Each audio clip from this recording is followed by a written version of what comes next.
Bab 296, Gambaran Besarnya. Nama, Bangkitnya Dataran Hitam Penulis. Plus matikan mengatur ulang. Setelah kami menyelesaikan akademi spiritual, Neil dan Brooke tetap dekat satu sama lain, sampai mereka menjadi dewasa, pada usia 15 tahun, dan keduanya menikah. Dia telah jatuh cinta padanya, dan dia masih terpesona padanya, sama seperti saat kita masih kecil. Tapi, tentu saja, di usia 15 tahun, dia memiliki perasaan yang sangat berbeda dari perasaan polos yang dia rasakan sebelumnya. Minos mengeluarkan suara khas seseorang yang sedang mengikuti sesuatu dengan penuh minat. Abi kemudian melanjutkan, meskipun saya tidak memiliki banyak kontak dengan mereka berdua setelah kami lulus, saya kemudian mengetahui bahwa semuanya berjalan baik pada awalnya. Keduanya tampak seperti pasangan yang sedang jatuh cinta yang akan membentuk keluarga bahagia di masa depan. Oh, dan apa yang salah? Pada titik ini, Abi meringis dengan tatapan tidak setuju. 2 tahun yang lalu, tidak lama sebelum Anda bangun, pria itu bertanggung jawab atas salah satu momen paling memalukan bagi keluarga Parkinson. Saat itu, semua keluarga besar di kerajaan mengetahui bahwa ibu pemimpin keluarga Parkinson berselingkuh dengan suami putrinya. Serius, dan yang lebih parah lagi, mereka tidak hanya tertangkap basah oleh Brooke, tapi mereka juga melarikan diri bersama, dengan wanita itu meninggalkan keluarganya. Dia selesai berbicara, teringat saat wanita muda itu menceritakan segalanya padanya. Meskipun Brooke hanya berteman dari masa akademi spiritual, dia dan Abi masih bertemu beberapa kali dan membicarakan hal ini dan topik lainnya. Dan begitulah wanita muda di depan Minos mengetahui detail masalah ini. Brengsek, aku tidak pernah mengira pria yang terlihat begitu konyol di mata Brooke itu akan melakukan hal seperti itu. Minos mengatakan ini sambil menggelengkan kepalanya ke kiri dan ke kanan karena kecewa.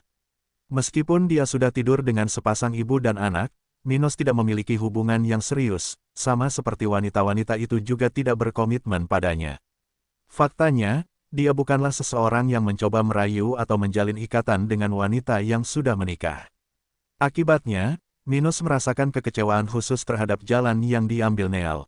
Tapi Abi, tahukah kamu kalau ini disebabkan oleh dia atau oleh ibu Brooke? Aku tahu seharusnya tidak ada bedanya, tapi aku penasaran tentang itu. Abi, yang salah satu tangannya memijat bahu Minos saat ini, menatap matanya dan berkata, sepertinya terprovokasi. Kamu mungkin tidak mengetahuinya, tapi ibu Brooke sangat mirip dengannya. Keduanya bahkan bisa dianggap sebagai saudara perempuan jika kamu tidak mengenal mereka. Oh, ngomong-ngomong, Brooke memberitahuku bahwa setelah semua yang terjadi, dia akhirnya menyadari bahwa sejak awal hubungan mereka, Neil selalu memandang ibu mertuanya secara berbeda. Dia kemudian menghela nafas kecewa dan berkata, sepertinya pada akhirnya dia hanya jatuh cinta pada penampilan Brooke. Saat dia bertemu ibunya, sepertinya dia akhirnya jatuh cinta juga padanya. Dasar bajingan, ucap Minos sambil melingkarkan tangannya di pinggang Abi. Tapi itu pasti lebih dari sekedar mempermalukan keluarga Parkinson. Meskipun dia hanya istri dari kepala keluarga, dia masih anggota yang berkuasa di rumah itu. Sebenarnya, dia berada di level 54 saat itu. Benar-benar kerugian besar bagi keluarga itu. Abi setuju sambil mengangguk. Keluarga Parkinson adalah tingkat kekuatan di kerajaan Brown, setingkat dengan keluarga Yale, yang sebelumnya memiliki hubungan dengan akademi spiritual kota kering setempat.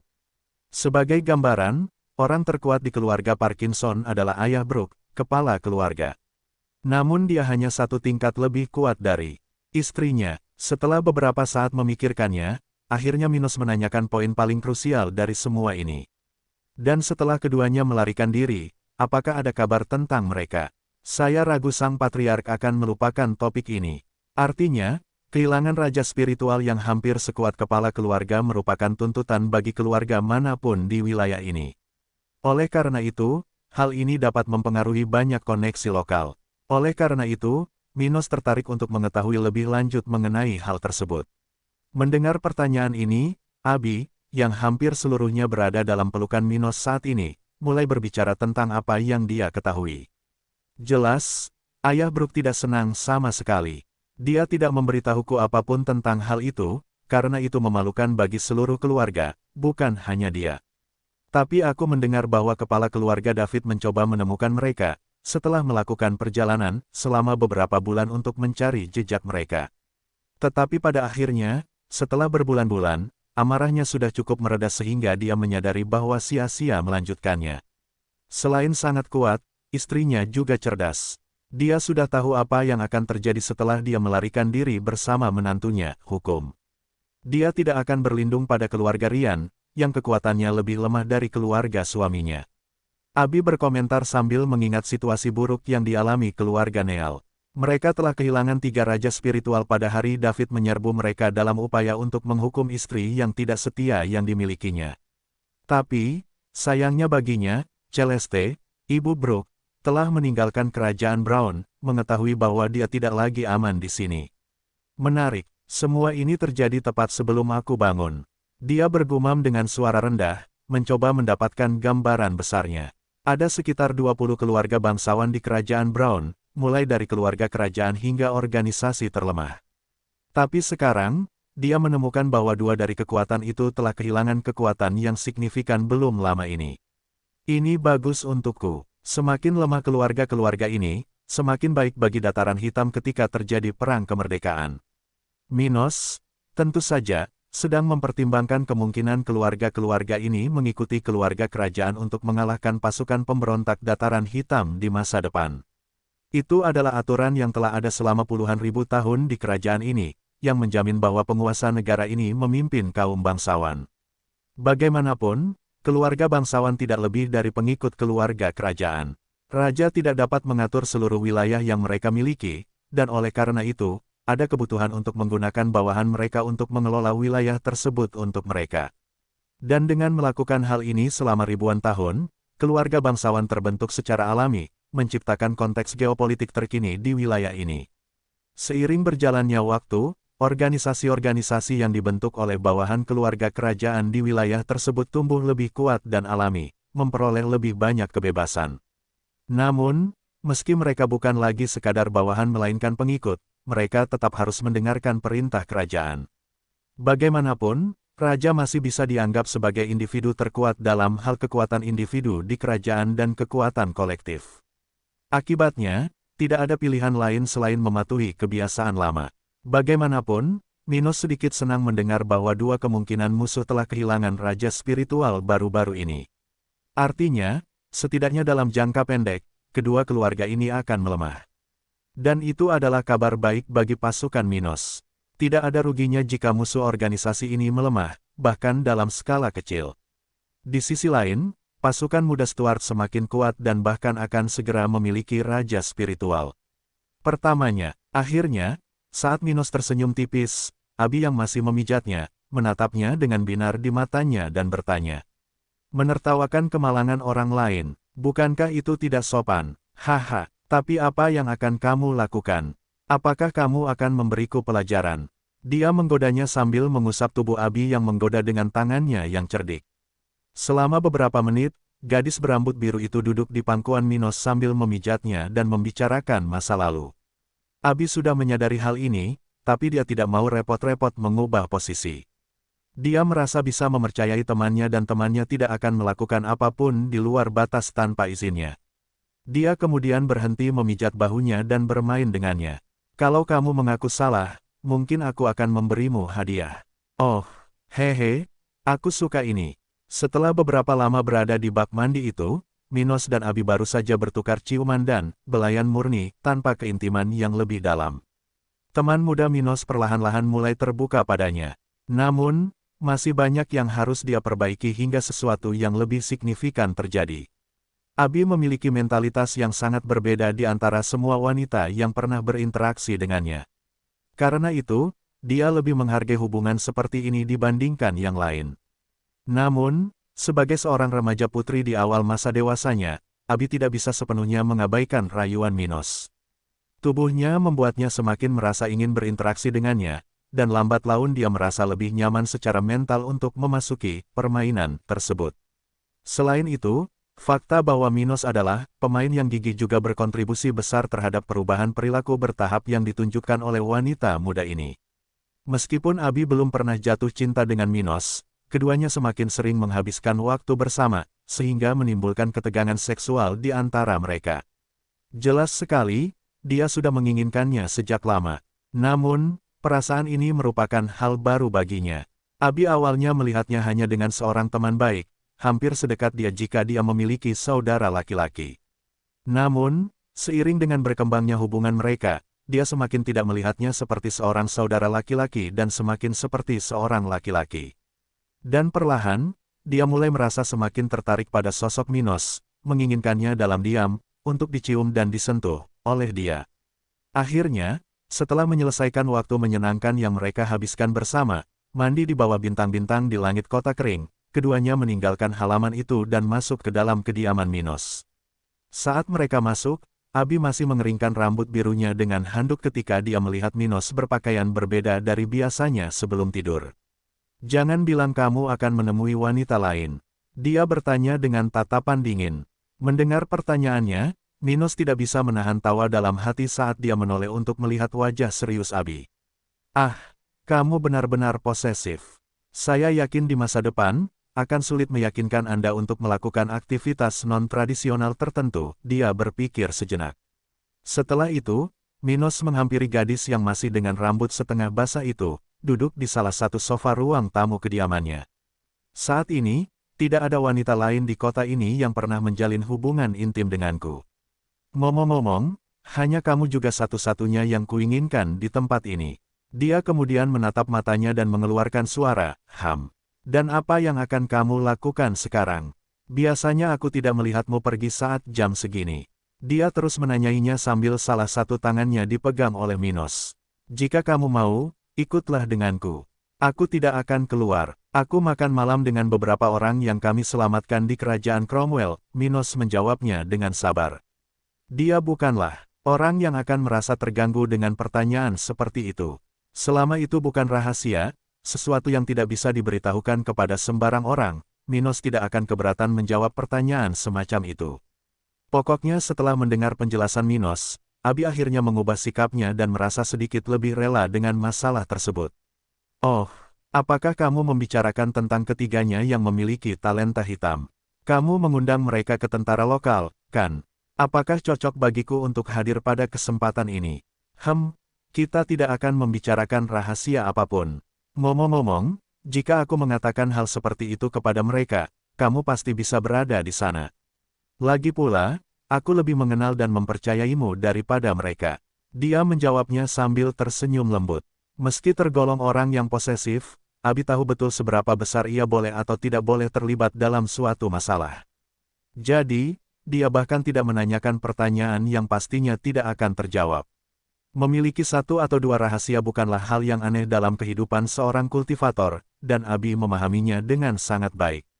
Jika Minos ingin menceritakan suatu rahasia padanya, seperti yang telah dia jelaskan kepadanya tentang kemampuan bawaannya, maka dia akan melakukannya tanpa perlu tekanan. Karena itu, Abi tidak menempatkan dirinya dalam posisi ikut campur, mencoba terlibat dalam setiap urusan Minos. Hanya karena mereka berdua memiliki hubungan pertemanan sebelumnya, hal itu tidak memberinya hak untuk bertindak berlebihan dan terlibat dalam hal-hal yang tidak seharusnya. Dan karena itulah, sejak dia datang ke kota kering, Abi jarang pergi ke kantor Minos atau menghadiri acara resmi pemerintahan. Sebaliknya, dia biasanya menghabiskan waktu bersamanya pada saat-saat seperti sebelumnya, ketika Stuart muda sedang bebas dari komitmen, dan mereka berdua dapat berbicara sendirian tanpa terburu-buru.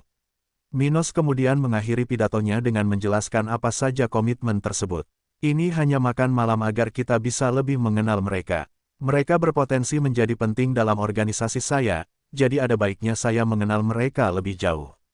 Jadi, itu dia kemudian bangkit dari tempat itu dan mulai berjalan ke ruangan lain, sambil berkata, "Yah, kalau begitu, aku akan ganti baju agar kita bisa pergi makan malam ini." Sementara itu, di ruang tunggu kediaman Minos, sudah ada 3 orang yang tiba di tempat itu. Mereka duduk menunggu kemunculan tuan rumah. Tempatnya tidak mewah, tapi sudah ada ansambel dekorasi berkualitas baik, tidak kalah dengan hotel bagus di utara benua tengah. Furnitur kayu diposisikan strategis di tempat tersebut, di mana 2 buah bangku empuk berada di tengah area tersebut, saling berhadapan belakang.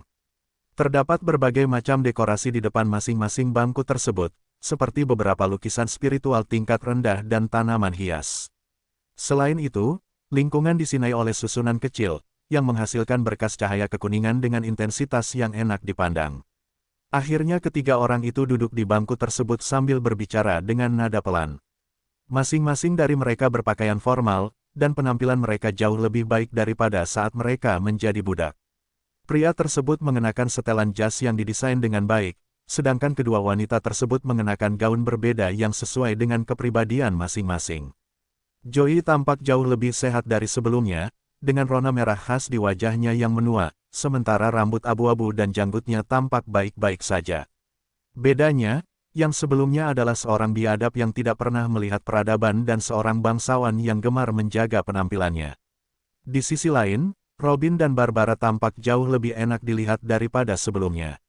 Tanpa tatapan takut di mata mereka, yang pertama tampak seperti seorang wanita muda, mengenakan pakaian yang menunjukkan tubuh mungilnya memiliki kualitas tersendiri, memperlihatkan kecantikan yang berbeda.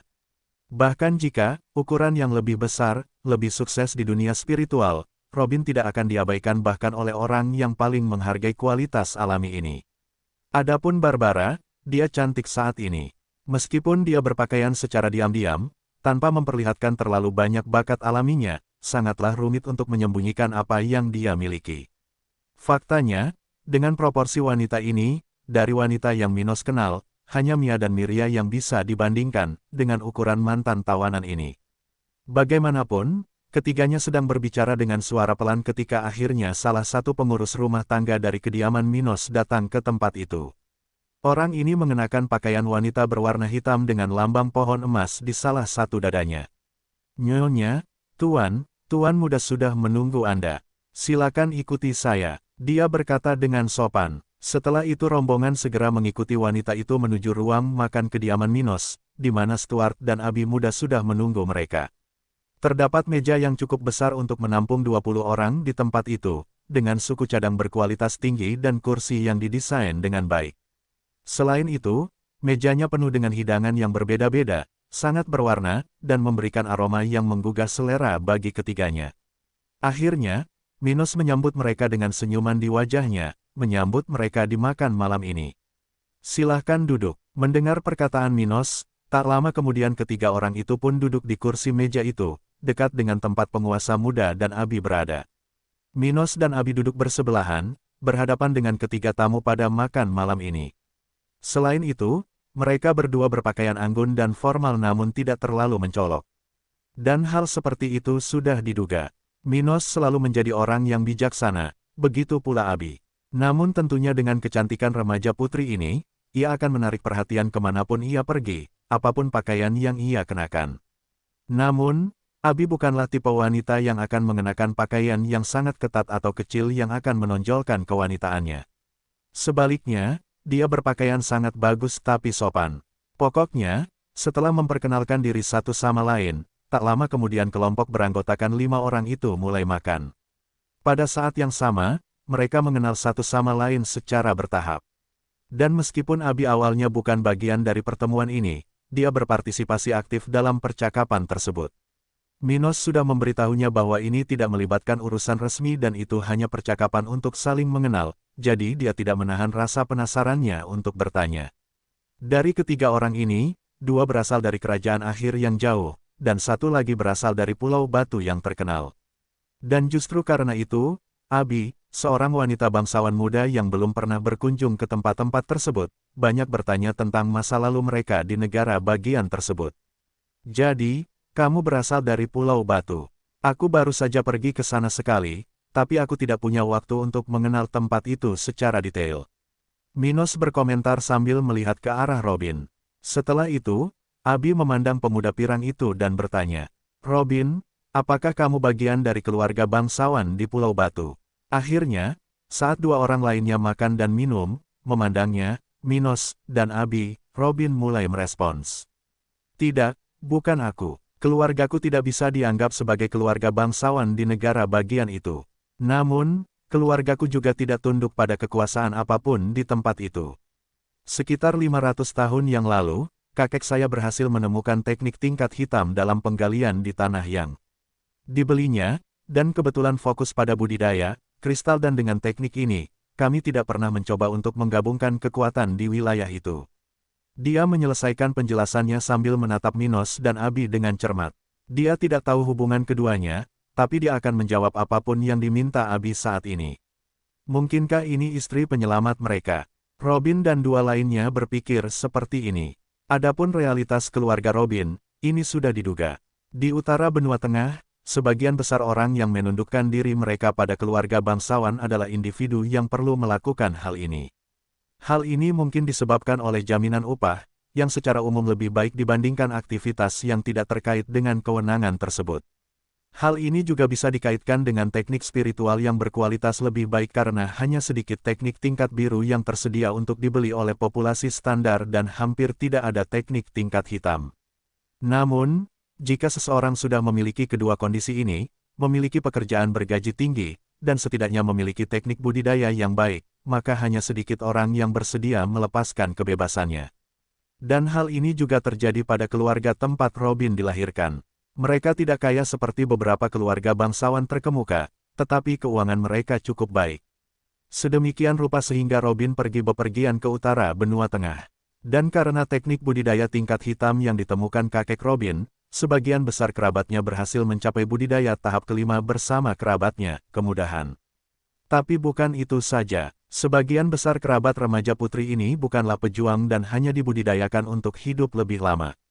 Aktivitas mereka tidak melibatkan penggunaan teknik spiritual. Oleh karena itu, mereka tidak perlu khawatir untuk mendapatkan teknik lain yang lebih baik. Bagaimanapun, karena semua itu, mereka tidak perlu menundukkan diri pada keluarga bangsawan Pulau Batu. Oh, bagus sekali. Tapi katakan padaku, aktivitas apa yang dilakukan keluargamu di Pulau Batu? Minos bertanya, tertarik dengan masa lalu wanita muda ini. Sempurna baginya bahwa bawahannya tidak ada hubungannya dengan keluarga bangsawan. Sebab, dengan begitu, Minos tidak perlu khawatir akan perselisihan atau kemungkinan diganggu oleh organisasi berpengaruh. Tapi tidak hanya itu, jika keluarga orang-orang ini bukan bawahan keluarga bangsawan, akan lebih mudah bagimu untuk membawa mereka ke dataran hitam. Dan mendengar ini, Robin memasang ekspresi bangga lalu berkata, keluarga kami berkecimpung dalam bisnis pembuatan kapal. Itu bagus. Tidak ada perusahaan pembuat kapal di dataran hitam saat ini. Minos berpikir sejenak, sudah merencanakan apa yang bisa dilakukan terhadap keluarga Robin ini. Tapi dia tidak ingin membicarakan hal itu dengannya saat ini. Robin baru saja tiba di kota kering, dan ini semua merupakan hal baru baginya. Namun demikian, mengingat masa lalunya, yang berasal dari kekuatan yang bebas dari hubungan antara bawahan dan atasan, tidaklah cocok untuk mendorongnya kembali. Minos bermaksud membiarkannya terbiasa dengan tempat ini dan memutuskan sendiri untuk membawa keluarganya ke sini. Bagaimanapun, dataran hitam saat ini cukup menarik sehingga dia bisa melihat peluang yang dimiliki keluarganya di tempat ini. Meskipun mereka bukanlah orang-orang serakah yang ingin berkembang dengan cara apapun, keluarga Robin tidak akan cukup bodoh untuk menyia-nyiakan kesempatan untuk menjadi lebih baik. Bagaimanapun, setelah mendengar jawabannya, Abi segera melanjutkan pertanyaannya untuk mengetahui lebih banyak tentang Pulau Batu. Saya mengetahui bahwa industri angkatan laut sangat kuat di Pulau Batu. Jadi, keluarga Anda harus menghadapi banyak persaingan, bukan? Ya, ini benar-benar kawasan yang sangat berkembang di Pulau Batu. Menurut ayah saya, industri angkatan laut adalah kegiatan paling menguntungkan kedua di negara bagian itu. Faktanya, negara bagian tersebut memiliki industri angkatan laut terbaik di utara benua tengah, sehingga mereka mengekspor produknya ke seluruh wilayah Minos. Hanya profesi pandai besi yang bisa mengungguli mereka, karena ini adalah kegiatan ekonomi utama di negara bagian itu. Karena kenyataan tersebut, beberapa keluarga bangsawan dari Pulau Batu dilibatkan dalam kegiatan ini sehingga menimbulkan persaingan yang hebat di sana. Tentu saja tidak ada satupun yang fokus secara eksklusif pada sektor ini, namun sebagian besar sudah melakukan hal ini sejak lama dan bisa dibilang level tinggi. Faktanya, dikatakan bahwa kapal yang diproduksi di Pulau Batu oleh keluarga bangsawan bisa dianggap sebagus yang ditemukan di kerajaan tingkat kedua seperti Kerajaan Flaming. Di wilayah tempat keluargaku tinggal, pesaing terbesar kami adalah keluarga Hersey. Namun, meskipun mereka adalah keluarga bangsawan berkekuatan menengah di negara bagian kami, keluargaku masih berhasil berkembang di wilayah itu. Robin menyelesaikan dengan bangga. Oh, seru Abi kaget. Dia mungkin belum pernah ke Pulau Batu, tapi dia tahu betul nama-nama keluarga bangsawan di tempat itu dan kekhasannya masing-masing. Bagaimanapun juga, dia, seorang wanita bangsawan dari keluarga Miller yang berkuasa, seorang pedagang, mau tidak mau mempelajari detail ini. Kalau begitu, keluargamu harus kompeten. Meski memiliki kekuatan menengah, kudengar keluarga Hersey masih bisa dianggap sebagai salah satu dari 8 keluarga tertua di Pulau Batu. Dan mereka selalu terlibat dengan industri kelautan. Abi berkomentar dengan kagum. Pulau Batu memiliki total 17 keluarga bangsawan, 3 di antaranya dapat dianggap berlevel tinggi, setingkat dengan keluarga Silva dan Miller. Selain itu, keluarga kerajaan di tempat itu cukup kuat, tidak lebih lemah dari keluarga kerajaan lainnya di utara benua tengah. Dari ketiganya, salah satunya adalah keluarga Nash dari sekutu muda Minos. Yang lainnya adalah pesaing terbesarnya, keluarga Allen. Jadi, yang tersisa hanyalah kekuatan militer dari wilayah itu, yang sangat dekat dengan keluarga kerajaan negara tersebut. Sepertinya teknik budidaya yang ditemukan kakekmu pasti sangat penting untuk faktor ini. Minos berpikir dalam hati sambil mengingat kembali masa lalu keluarga Robin. Dalam spesialisasi non-spiritual, yang penting pada akhirnya adalah level pekerja dan pengetahuan yang terkait dengan aktivitas tersebut. Dengan ini, keluarga dengan anggota yang dapat berkultivasi lebih cepat dan hidup lebih lama pasti akan mengalami perkembangan yang lebih signifikan dibandingkan kekuatan lainnya. Dengan hidup lebih lama, mereka dapat mempertahankan para pembangun terbaik, meneruskan dan mengembangkan pengetahuan dengan lebih efisien. Akhirnya akan terjadi peningkatan kualitas produk yang mereka hasilkan. Setelah beberapa waktu membicarakan tentang Pulau Batu dan asal-usul Robin, Abi dan Minos menjadi lebih mengenal wanita muda ini dan juga tentang keadaan itu. Pada akhirnya, masa lalu wanita muda ini cukup umum, dan seharusnya tidak ada masalah apapun yang berhubungan dengannya. Dia berasal dari keluarga baik-baik, yang tidak terlibat dalam masalah-masalah besar daerah dan umumnya tidak memiliki tindakan dalam kehidupan anggotanya. Sebenarnya, sungguh sial bagi Robin atas apa yang terjadi sebelumnya. Jika dibandingkan dengan Barbara, remaja putri asal Pulau Batu ini punya banyak alasan untuk tidak mengalami teror perbudakan. Dia bukanlah seorang pejuang tingkat tinggi, tidak berasal dari kekuatan yang suka berperang dan menindas, bahkan tidak memiliki musuh. Namun, takdir membuat wanita muda ini menghadapi hal tak terduga dan menjalani kenyataan perbudakan. Adapun Barbara, ya, tidak ada seorang pun yang pantas mengalami apa yang dia alami, tetapi nasib perbudakan adalah sesuatu yang sesuai dengan kemampuannya. Bagaimanapun, dia adalah bawahan dari keluarga bangsawan yang jatuh ke tangan musuh mereka. Dalam hal ini, tidak ada yang bisa mengatakan bahwa apa yang terjadi padanya tidak terduga atau merupakan perubahan nasib yang negatif. Bagaimanapun, Minos senang dengan apa yang dia dengar dari Robin. Dari sudut pandangnya, ada banyak kemungkinan bagi remaja putri ini dan keluarganya di Dataran Hitam. Adapun Abi, meskipun dia membantu Minos pada kencan ini, dia melakukannya lebih karena rasa ingin tahu. Karena itu, dia senang bisa bertemu dengan orang-orang berbeda dari tempat yang belum pernah dia kunjungi. Dan sambil makan dan minum, setelah selesai membicarakan asal-usul Robin, Minos dan Abi akhirnya mengalihkan perhatian mereka ke Joey. Lelaki tua ini terlihat sangat ramah, seperti sosok lelaki tua yang familiar, berjanggut dan berambut putih. Faktanya, kecuali tinggi badan orang ini, semua hal lain tentang dirinya mengingatkan mereka pada beberapa profesor tua di masa akademi spiritual. Akhirnya Minos penasaran bertanya pada Joey sambil menikmati hidangan lezat yang tersaji di sana. Tuan Joey, saya penasaran. Meskipun memiliki bakat hitam, Anda sepertinya tidak pernah bergabung dengan keluarga bangsawan, atau kekuatan signifikan apapun. Jadi, mengapa Anda memilih jalan ini?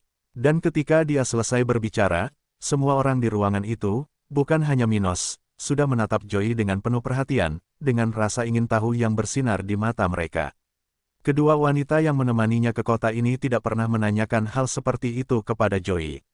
Tentu saja, setiap kultivator memiliki ceritanya masing-masing, tetapi mereka tidak memiliki keintiman untuk menanyakan pertanyaan semacam itu.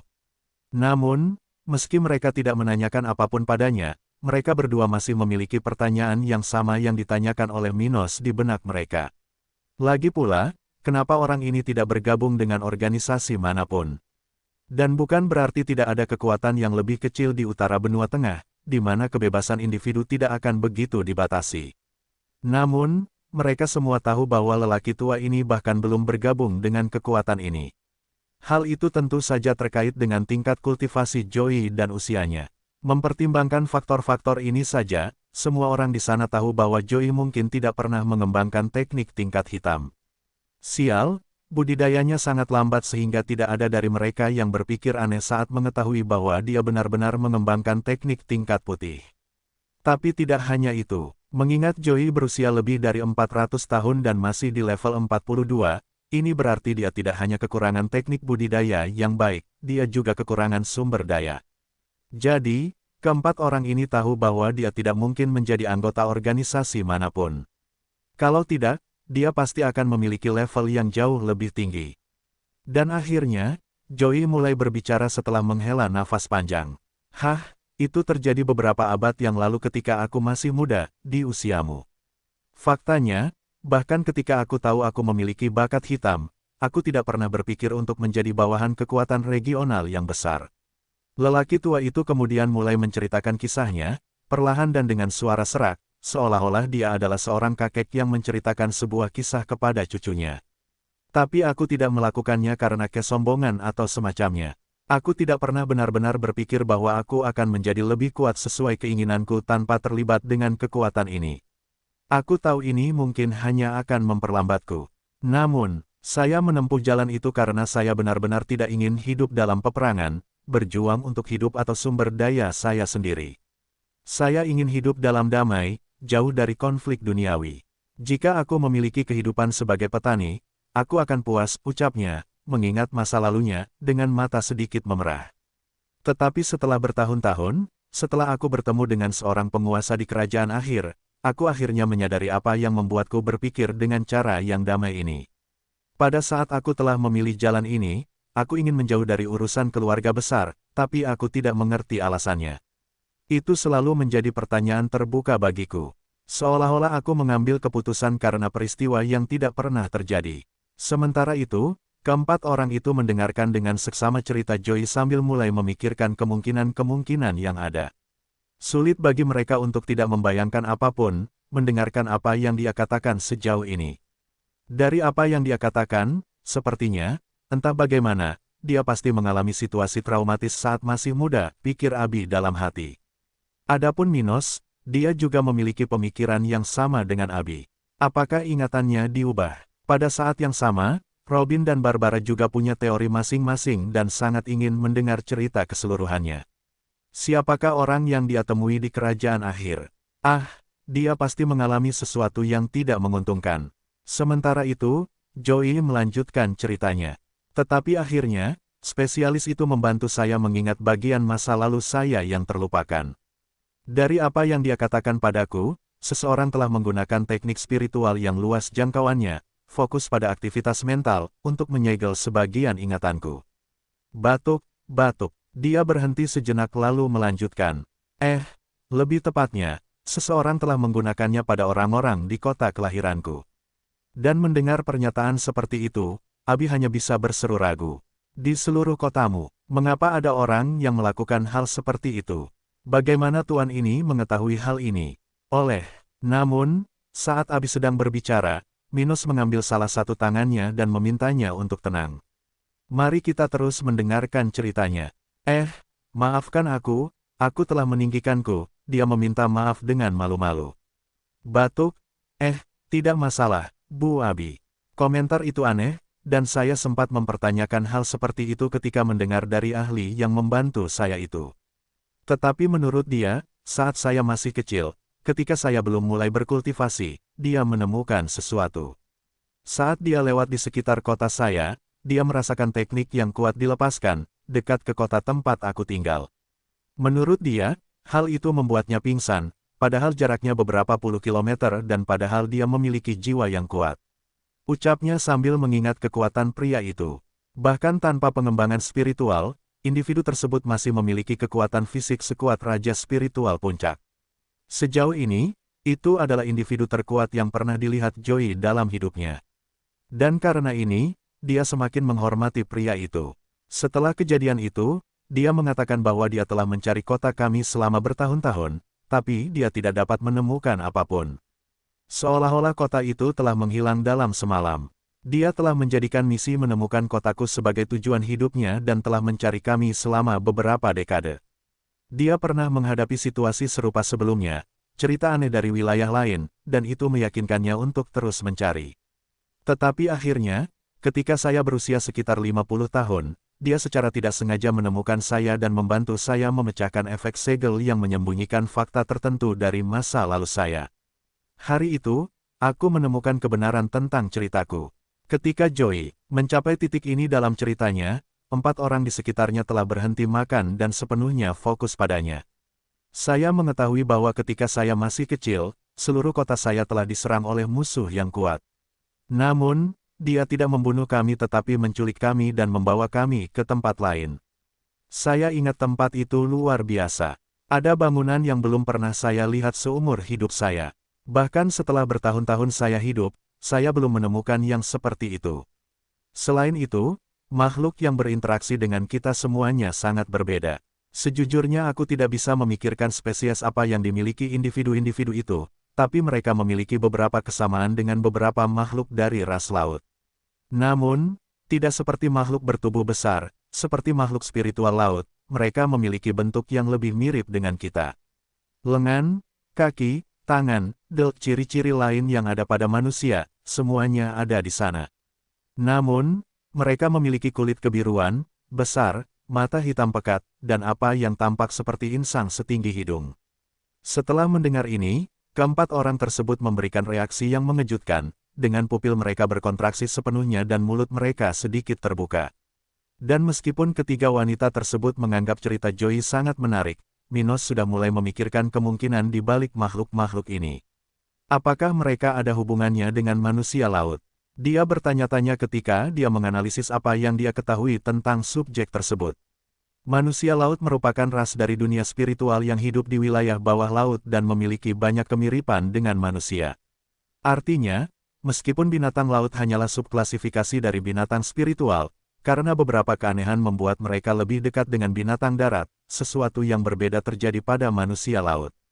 Meski mirip dengan binatang laut dalam banyak hal, makhluk ini memiliki banyak karakteristik yang hanya ada pada manusia.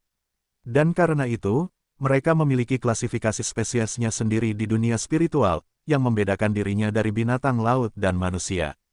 Namun, Minos hanya merasa aneh bahwa beberapa karakteristik yang dikutip Joey tidak terdapat pada masyarakat laut yang dikenal Henricus Longus. Apakah ada ras dalam spesies masyarakat laut? Bagaimanapun, dia segera mengesampingkan pemikiran itu dan kembali memperhatikan sosok tua yang menceritakan kisah itu. Pada saat saya dan rekan senegara saya diculik, kami mengalami berbagai jenis pengalaman dengan makhluk-makhluk itu, seolah-olah kami adalah kelinci percobaan dalam pengujian terhadap manusia. Saya ingat beberapa dari kami digunakan sebagai sampel dalam pembedahan, berpartisipasi dalam pertempuran, bagi mereka yang sudah membudidayakan, dan mengolah teknik-teknik aneh. Nyatanya, saya ingat sebagian besar rekan senegara saya yang sudah mulai berkultivasi pada saat itu meninggal karena efek aneh atau menghilang tanpa pamit. Efek aneh, Minos bertanya dengan rasa ingin tahu. Ya, misalnya, saya ingat 2 kasus yang terjadi pada kenalan saya. Dalam satu kasus, orang itu telah berubah menjadi makhluk aneh dengan ukuran anggota tubuh yang tidak proporsional. Dalam kasus lain, orang itu menguap saat berkultivasi. Dia jujur berkata sambil menghela nafas dalam hati. Melihatnya di masa kecilnya telah menyiksa Joey yang masih muda. Tidak heran aku sangat takut mengembangkan teknik yang kuat di masa lalu, dia berpikir dalam hati, mengingat situasi menyakitkan yang dia lihat saat itu. Tidak mudah melihat seseorang mati menguap.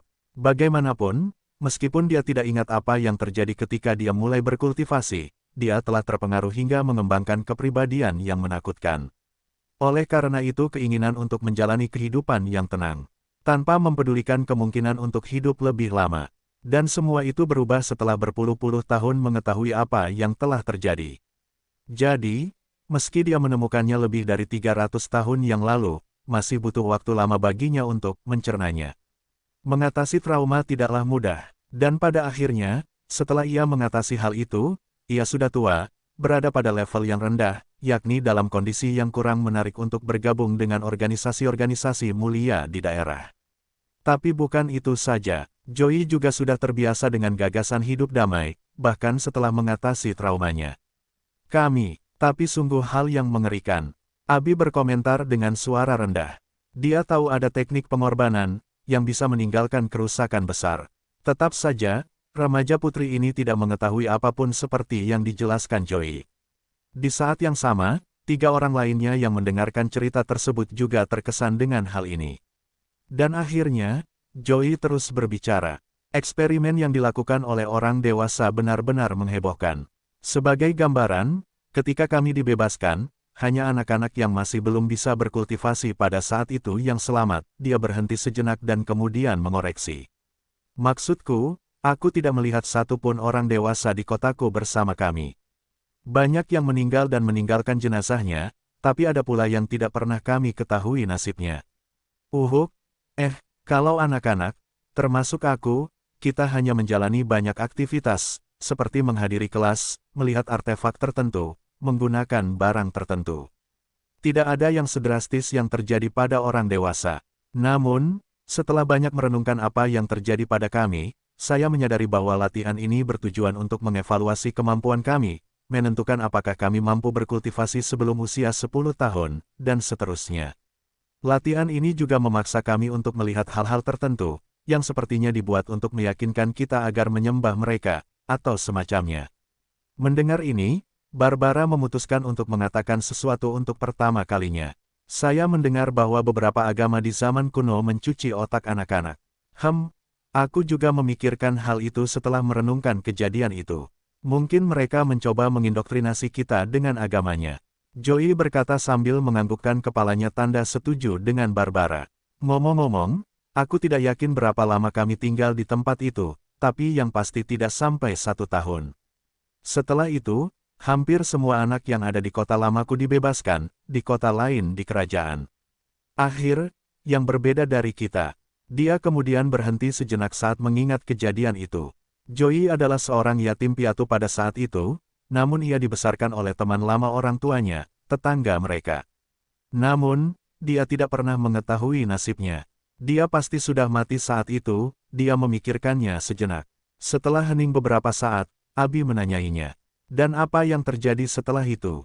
Aku dan anak-anak lain, kami telah kehilangan semua ingatan kami tentang apa yang telah terjadi. Tapi tidak hanya itu, tapi mereka juga menempatkan kami di bawah pengaruh teknik yang membuat kami percaya pada ingatan palsu, yang mengisi kekosongan yang tersisa. Dengan ini, kami disambut sebagai anak yatim piatu perang di kota itu, yang kami yakini adalah milik kami. Saat itu, sedang terjadi pertempuran besar-besaran di tempat itu, sehingga tidak sulit jika lelucon ini tidak menimbulkan pertanyaan. Mereka yang menyambut kami tidak meragukan asal-usul kami juga tidak memikirkan kemungkinan ini. Dia selesai menceritakan kisahnya sambil memasang ekspresi rumit di wajahnya. Sejak saat itu, segala sesuatu terjadi seolah-olah tidak ada peristiwa yang terjadi. Joey tidak ingat kota lamanya, orang-orangnya, tidak ingat apapun. Dia benar-benar percaya bahwa dia adalah korban perang dan bahwa dia selalu tinggal di tempat dia dan anak-anak lain ditinggalkan. Begitu, Minos bergumam dengan suara rendah sambil memikirkan cerita Joey. Sepertinya lelaki tua ini telah melalui banyak hal. Sungguh menakjubkan bahwa dia belum putus setelah mengetahui semua ini. Saya tidak bisa membayangkan betapa buruknya kenangan ini. Sementara itu, Abi dan 2 wanita lainnya kembali angkat bicara mengomentari masalah tersebut. Ini pasti sulit bagimu, Joey. Makhluk laut ini terlalu berani untuk menyerang kota manusia dan melakukan semua ini padamu. Robin mengeluh dengan tidak senang. Kebenaran, Abi mengangguk ketika dia melihat lelaki tua di depannya dan bertanya, apakah kamu masih memiliki kontak dengan orang-orang yang bersamamu? Joey lalu menggelengkan kepalanya, menandakan tidak. Tidak, faktanya, kebanyakan dari mereka sudah mati. Hanya aku yang memiliki bakat hitam. Oleh karena itu, meski dengan teknik kultivasiku yang berkualitas buruk, aku masih mampu mencapai level yang lebih tinggi dari mereka. Oleh karena itu, sebagian besar dari mereka meninggal bahkan sebelum mencapai tahap budidaya kelima. Sekalipun sebagian besar telah mencapai tahap keempat dan memiliki harapan hidup 450 tahun, penyakit dan konflik selalu muncul dalam hidup kita.